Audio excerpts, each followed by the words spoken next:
So, are you familiar with hornbills? Hornbills. Have you seen the hornbills before or no? Or encounter with them?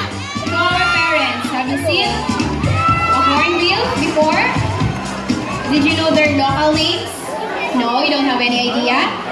Then, to help me introduce our hornbill, I'll be needing a brave volunteer. Yes, ma'am? Can you please stand up and you will be assisted by Kuya Ariel.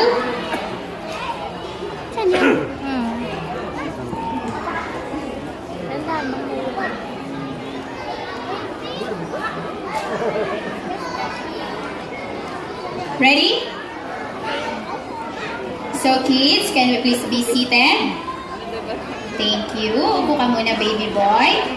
Now this time, I want you to meet from the Philippines, our juvenile or young Rufus Hornbill, Jackie.